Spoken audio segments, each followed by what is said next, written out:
একমাত্র ধারক বাহক বিএনপির চেয়ারপারসন জনাব তারেক রহমান। তারেক রহমান সাহেব বলেছেন, ব্যক্তি বড় কথা নহে, দলের আদর্শ এবং দলের প্রতীককে আপনারা বেছে নেবেন, দিলেই তারেক রহমান সাহেবের দল ক্ষমতায় যাবে।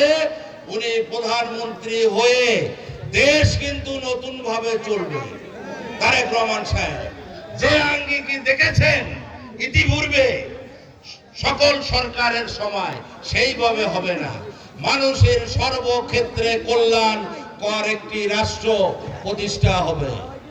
আর একটি কথা বলি, জামাত ইসলাম আমাদের এখানে প্রতিপক্ষ। জামাত ইসলামের আবির্ভাব বাংলাদেশে, তাদের জন্ম কিন্তু 1978 সালে। এর আগে কিন্তু জামাত ইসলাম ব্যান্ড ছিল, যে কারণে জিয়াউর রহমান সাহেব তাদের রাজনৈতিক ক্ষমতা ফিরিয়ে দেয়, বহুদলীয় গণতন্ত্র। 1979 সালে, এটা আমি কেন বলছি, এই সিট 79 সালে প্রথম জিয়াউর রহমানের নেতৃত্বে এদেশে ভোট হয়।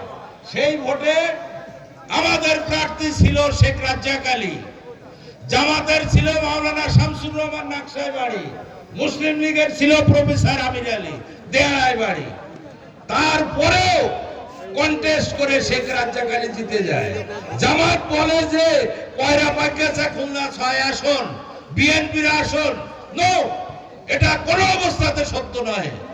এটা আদি থেকে জামাত যেখান থেকে স্বাধীন বাংলাদেশে রাজনীতি করার অধিকার পেয়েছে, সেখান থেকে এই সিট বাংলাদেশ জাতীয়তাবাদী দল। কাজেই আপনারা এই কয়রা উপজেলায় সমগ্র পাড়ায় পাড়ায় দেখেছেন 200 করে কর্মী আছে প্রতিটা গ্রামে।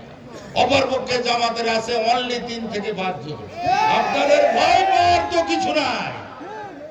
আপনাদের মনে রাখতে হবে, যদি বিএনপি ক্ষমতায় না আসে, দেশ অস্তিত্বের সংকটে পড়বে।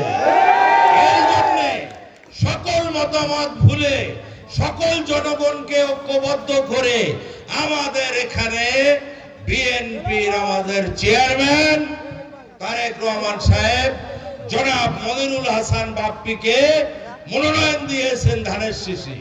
আমাদের দায়িত্ব কর্তব্য হবে শুধু বিএনপির নয়, সকল ধর্মের মানুষের, নারী পুরুষ সকলের, তারেক রহমান সাহেব যাকে প্রতিনিধি পাঠাইছেন উনি অবশ্যই আপনাদের কল্যাণে, আপনাদের সুখ দুঃখে উনি কাজ করবেন। তা না হলে ওনার জবাবদিহিতা আছে, ওনার সপক্ষে, ওনার পাশে আপনাদের দায়িত্ব। এখানে আমাদের অভিভাবক নেতা আজিজুল বারী হেলার সহ আমরা কয়রার এবং খুলনার সকল নেতৃবৃন্দ আপনাদের পাশে আছে। মনিরুল হাসান বাপ্পী নির্বাচিত হয়ে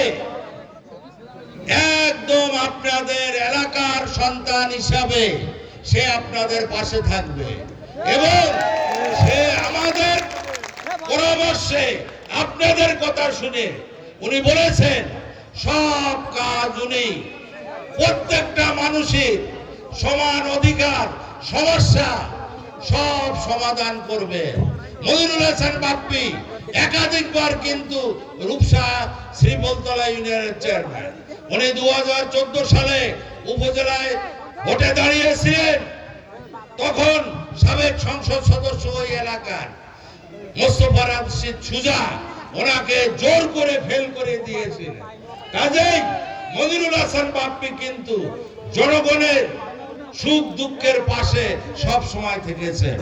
আপনাদের ঐক্যবদ্ধ হয়ে তারেক রহমান সাহেব বাংলাদেশ জাতীয়তাবাদী দলের প্রার্থী মনিরুল হাসান বাপ্পীকে ধানের শীষে ভোট দিয়ে জয়যুক্ত করার আহ্বান জানিয়ে আমার বক্তব্য শেষ করছি। আল্লাহ হাফেজ। বাংলাদেশ জিন্দাবাদ।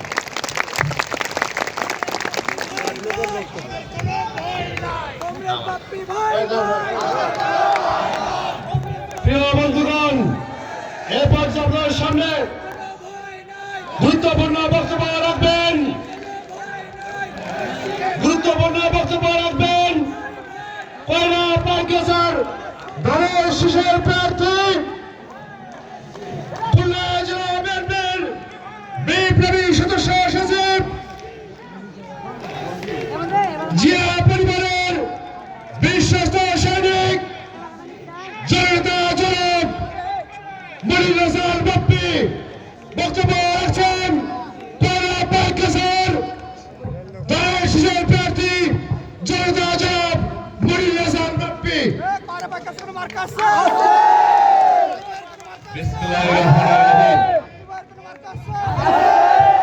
আমার আমার প্রিয় অবহেলিত কয়রাবাসী,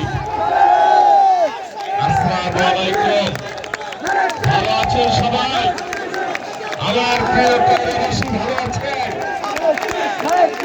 ধন্যবাদ। ভালো থাকতে হবে। এই স্লোগান বন্ধ করো। ভালো থাকতে হবে। আগামীতে আমাদের একটি সুন্দর কয়রা গড়তে হবে, সুন্দর একটি মডেল কয়রা রূপান্তরিত করতে হবে। প্রিয় কয়রাবাসী, আমি জাতীয়তাবাদী দলের অর্থাৎ বিএনপির মনোনীত ধানের শীষের প্রার্থী 12ই ফেব্রুয়ারি একটি ভোট যুদ্ধে অবতীর্ণ হব। কয়রাবাসীকে সাথে নিয়ে, পাইকগাছাবাসীকে সাথে নিয়ে, আমার মা, আমার গণতন্ত্রের মা, আমার আপুসীর নেত্রী, যিনি 30 তারিখে পৃথিবী ছেড়ে চির বিদায় নিয়ে চলে গিয়েছে, যে নেত্রী গণতন্ত্র পুনরুদ্ধারের জন্য বারবার যুদ্ধ করেছে, বারবার সংগ্রাম করেছে, সেই নেত্রী বারবার কারাবরণ করেছে। তিনি 30শে ডিসেম্বর পৃথিবীর মায়া ত্যাগ করে চলে গিয়েছে।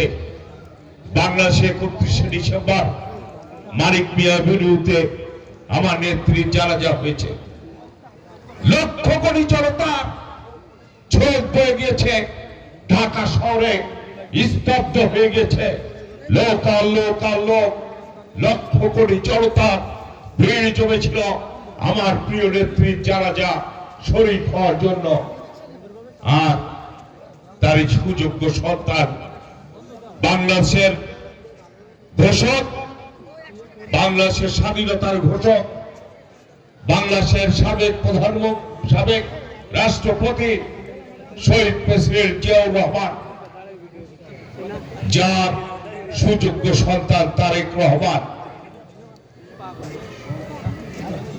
দীর্ঘ 17টি বছর পর বাংলাদেশের মাটিতে পদার্পণ করলেন, নতুন এক ইতিহাসের জন্ম দিলেন, যাকে 111 সরকার নির্মম অত্যাচার নির্যাতনের পর প্লেনে তুলে লন্ডনে পাঠিয়ে দিয়েছিল, মেরুদণ্ডের হাড় ভেঙে দিয়েছিল।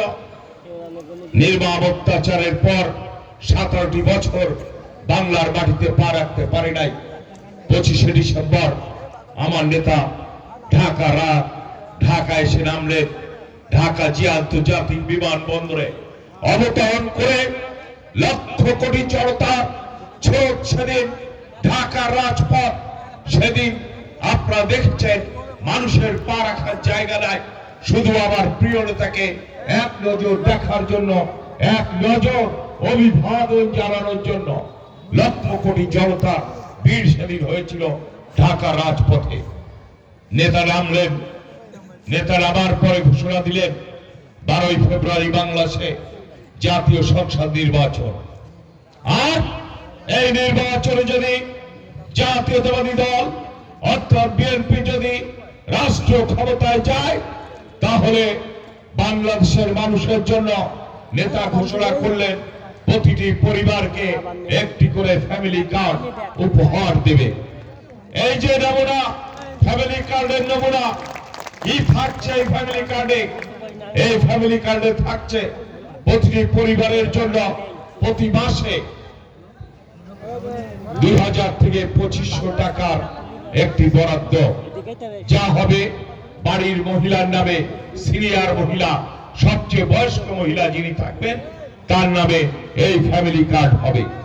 এই ফ্যামিলি কার্ড যদি ওই মহিলা মারা যায় তবে ওই কার্ডটি বাতিল হবে না, ওই কার্ডটি ওই বাড়ির পরবর্তী সিনিয়র মহিলার নামে এই কার্ডটি হস্তান্তর হবে। এই ঘোষণা কে দিলেন? জনাব তারেক রহমান।